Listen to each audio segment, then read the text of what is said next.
अस्सलाम वालेकुम जी, good afternoon London से। आहत चीमा का मैं एक प्रोग्राम देख रहा था जिसमें उसने कहा कि कुछ नुकसान ऐसे होते हैं जिनका अजाला मुमकिन नहीं होता। मतलब ये बात हो रही थी डेवलपमेंट की, नैब के हवाले से बात हो रही थी और आहत चीमा ने यह कहा कि नैब ने जो हाल कर दिया हुआ है सरकारी इदारों में छापे मारने का और जो कल्चर पैदा कर दिया, पहले ये जाते हैं बंदूक लेके, डंडा लेके और अफसर को पहले पकड़ते हैं, फिर उससे समझते हैं कि वो काम क्या करता है, उसी से क्लास लेते हैं और जब वो समझा देता है तो फिर उसके बाद उसको बताते हैं कि तुमने ये गलत किया, तुमने ये गलत किया, तुमने ये गलत किया। और ग्रेडिंग का इनका बड़ा होता है, मतलब ग्रेड 18 का नैब का अफसर जाके आगे 20 ग्रेड के अफसर को जलील कर रहा होता है। नैब बुनियादी तौर पे एक जलील करने के लिए, टॉर्चर करने के लिए एक इदारा बनाया गया था जो अपना काम टॉर्चर करने के लिए, पॉलिटिकल मैनूवरिंग के लिए इस्तेमाल होता है। ये ब्लैक मेलिंग का टूल है। एक ऐसी रियासत है पाकिस्तान जिसने अपना एक बहुत बड़ा टूल बना रखा है एहतसाब के नाम पे, अपने लोगों को ब्लैकमेल करने के लिए, धमकी देने के लिए, उनको थ्रेट करने के लिए रास्ते पाकिस्तान, यानी ये बाकायदा हुकूमतों ने एक इदारा रखा हुआ इस काम के लिए, जिस काम के लिए आम तौर पर दूसरे मुल्कों में 7-7, 8-8 साल की सजाएं हैं।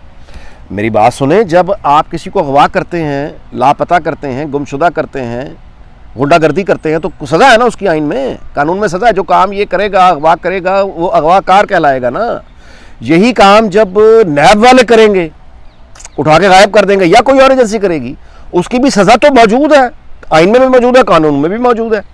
लेकिन चूंकि हमने आइन को कभी समझा ही कुछ नहीं, लिहाजा ये बात हमारे यहाँ ज़ेरे बहस ही नहीं आती। मैं आपसे गुजारिश करूँ कि आहत चीमा ही बता रहे थे कि वो कहते हैं कि जब मैं एलडीए में काम करता था तो मैंने जब उस वक्त बड़ी स्कीम्स, और अभी ये रिसेंट वाला 2013 के बाद 2014 में, वो कहते हैं कि ये जब मैं काम करता था तो एलडीए के लाहौर के वो लोग अफसर डरे होते थे कि मुशर्रफ के ज़माने में नैब बनी थी तो बड़ा जलील किया था, तो अब पता नहीं ये आहत चीमा किस तरह की बातें कर रहा है, ये जिस तरह के प्रोग्रामों में हमें बसा रहा है, अगर हमने भी काम किया तो नैब हमें पकड़ के ले जाएगा। आहत चीमा कहता है कि इस बात को 14 साल गुजर चुके थे, 2014 में 14 साल गुजर चुके थे।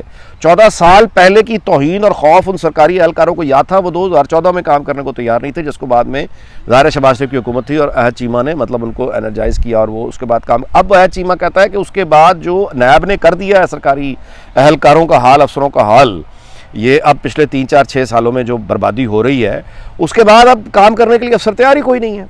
तो अब या नैब रह ले या, ये तो आहत चीमा ने इतनी बात की, अब यहाँ पे उसको आहत चीमा को छोड़ते हैं, मैं इस बात को आगे बढ़ाता हूँ। ये बात बिल्कुल दुरुस्त है, कुछ नुकसान ऐसे होते हैं कि उनका अजाला मुमकिन नहीं होता, उनकी कीमत अदा करनी पड़ती है। ये मैंने कल फिर ट्वीट भी किया था।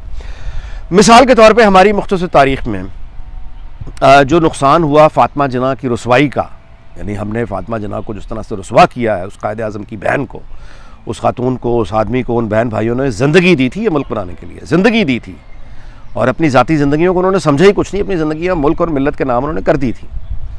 उस खातून को अयूब खान ने उसकी रुसवाई की, बेहुरमती की, क्योंकि अयूब खान कायदे आज़म से नफ़रत करता था।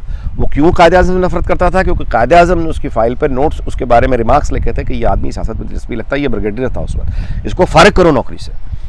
तो अयूब खान ने वो जो नफरत करता था कायदे आज़म से, उसने फिर वो इंतकाम फातिमा जिन्ना से भी लिया, रुसवाई की। तो अब वो इतना बड़ा नुकसान हो गया कि वो किया तो अयूब खान ने, लेकिन उसका नतीजा पूरे मुल्क ने भुगता।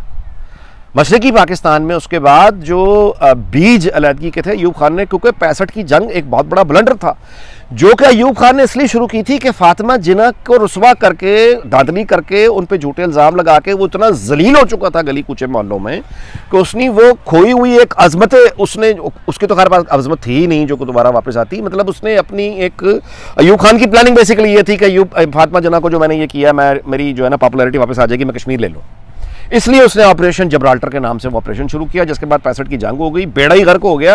अयूब खान ने तो खैर क्या लाना था, 17 दिन के बाद जाके मदद आशकन करके खुद लेकर आ गए। शास्त्री के बारे में आज तक ये कहा जाता है, जो भारत का वज़ीर आज़म था, कि वो शायद खुशी से ही मर गया, यानी उसने सब कुछ ही उसको, यानी जो कुछ उसने चाहा अयूब खान ने उसको दे दिया। तो ये एक ऐसा उसका अजाला नहीं हुआ भाई। फिर वो याया खान आया, याया खान ने फिर वो नुकसान हमारा क्या हुआ, इलेक्शन हुए, इलेक्शन के बाद इक़्तिदार उनका हक था अवामी लीग का, उनको देने से इनकार कर दिया, असेंबली का इजलास नहीं बुलाया, उल्टा फौजी ऑपरेशन शुरू कर दिया, उन्हें गद्दार करना शुरू कर दिया। वो याया खान और अयूब खान ने मिलकर जो नुकसान किया, फिर उसका अजाला मुमकिन नहीं हुआ। उसके बाद ढाका फॉल हुआ, यानी हम अपने मुल्क से आधे से महरूम हो गए, कीमत चुकाई। जुल्फ़िकार अली भुट्टो आया, उसने आइन बनाया, आइन बना के बाकी उसका जो भी किरदार है वो, यानी उसने न्यूक्लियर प्रोग्राम की बुनियाद रखी, उसने शिमला मुआहदा किया, उसकी, यानी बहरहाल हमने उसको फांसी पे चढ़ाया, फांसी पे चढ़ाया, झूठे मुकदमे में अदालती कत्ल करवाया। किसने कराया? जलंधर ग्रुप ने करवाया। किसी को सजा नहीं मिल सकी, किसी को सजा नहीं मिल सकी। आइन बनाने वाला फांसी के फंदे पे झूल गया। जो नफरत, जहर और मैं कहता हूं कि तलखी हमारे माशरे में उस वक्त आई है, अब इसका अजाला मुमकिन नहीं है। उसके बाद आगे आए, कौन सी गलती? भयानक तरीन गलती, कारगिल की गलती। मैं आपसे गुजारिश करूं, बहुत बड़ी गलती थी, क्योंकि उससे पहले राजीव गांधी आ चुका था इस्लामाबाद बेनज़ीर, हमने उसे गद्दार कह के वो सबोताज कर दिया, अमन का जो एक माहौल था उसको सबोताज कर दिया। कश्मीर में फसादे कश्मीर शुरू करा दिया, जहाद का नाम दिया, फसाद करवाया। सबसे ज़्यादा कौन लोग जलील हुए? खुद कश्मीरी। यानी एक तरफ से वो कश्मीरी हिंदू पंडित जो वहाँ पे रहते थे, उन पर जाके सदियों से वो वहाँ रह रहे थे। मुसलमान देखें, मुसलमान हिंदू जहाँ भी रहेगा किटपिट वो छोड़ें, लेकिन generally they're living in peace. आप फिल्में देखें यार, मुझे बताएं कि ये इंडियन कश्मीर में ये सिलसिला जो बनती थी, ये खूबसूरत फिल्में, ये जो गाने होते थे 70s के दौर में, कैसे मुमकिन होता था भाई? वहाँ अमन था, वहाँ टूरिज्म था, फिल्म वाले जाते थे वहाँ, मतलब है एक अमन था ना। जब तक वो होता रहा, फिर अमन 89 में फसाद हमने शुरू करवा दिया। ये दूसरा हमने ब्लंडर किया, इसका अजाला मुमकिन नहीं था, इसकी कीमत ही देनी थी, दे दी अब कीमत। मोदी आया, उसने उसको परमानेंट कर दिया, हमने सलूट मार दिया। और वो जितने लोग कारगिल की जंग में गए, जितने लोगों को वहाँ बेच के शहीद करवाया, वो सारे के सारे वो फैज़ की नज़्म है, हम जो तारीख राहों में मारे गए, बस ख़त्म। तो नुकसान ऐसा हुआ जिसका अजाला मुमकिन नहीं। परवेज़ मुशर्रफ ने जो नुकसान कारगिल का किया, उसका अजाला मुमकिन नहीं है। वो जो वाजपेयी के ज़माने में पाकिस्तान को भारत के साथ बराबरी की इज़्ज़त मिलनी थी, अब भूल जाए, क़यामत तक नहीं मिलेगी।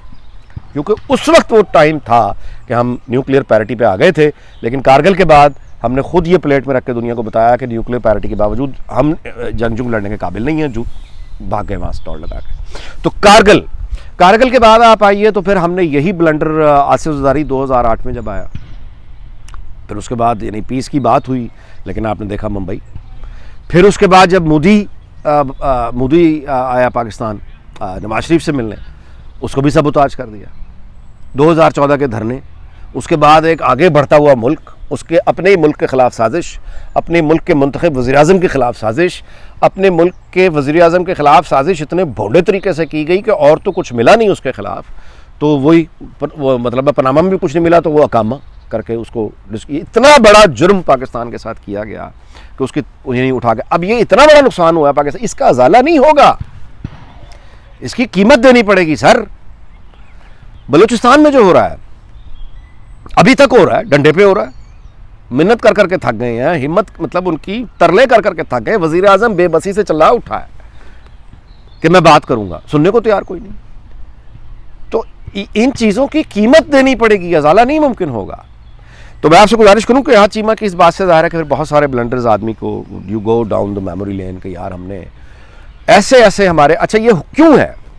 कानून की हुक्मरानी नहीं है यहाँ पे। जो ताकतवर आदमी है उसका एहतसाब करने का कोई निज़ाम ही नहीं है।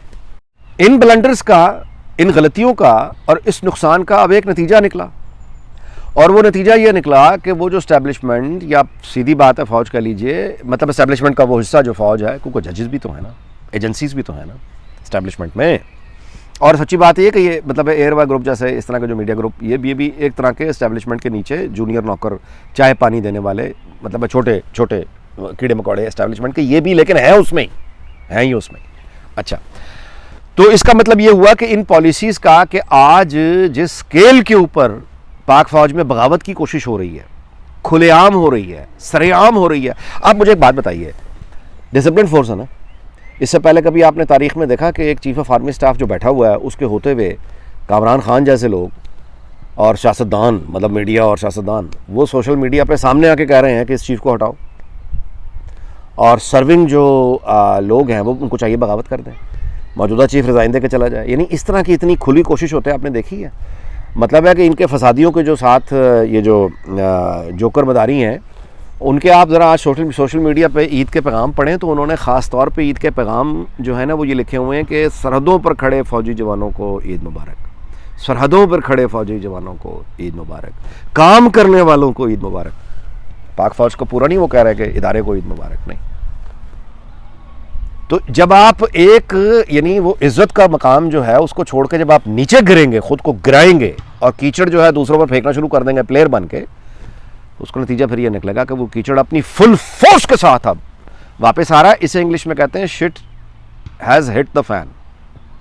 वो शिट जो है वो उसने अब चलते हुए जो फ़ैन है उस पर जाके अब उसके बाद जो फिर होता है वो हो रहा है इस वक्त। सो आई होप कि हम इससे कम से कम अगले को 8-10 साल के लिए, तो बाज तो नहीं आना, मुझे पता है बाज तो नहीं आना, तरकीब ही इस तरह की है, लेकिन कम से कम 8-10 साल अब ज़रा पीछे होके आई होप के सब्र कर लिया जाएगा ताकि हमारे यहाँ भी वो ईद आ सके जिस ईद को हम एक्चुअल ईद कह सकें, आइन की यानी ईद, कानून की अहमियत की ईद और बराबरी मसावात की ईद, खुशहाली की ईद, सुकून की ईद।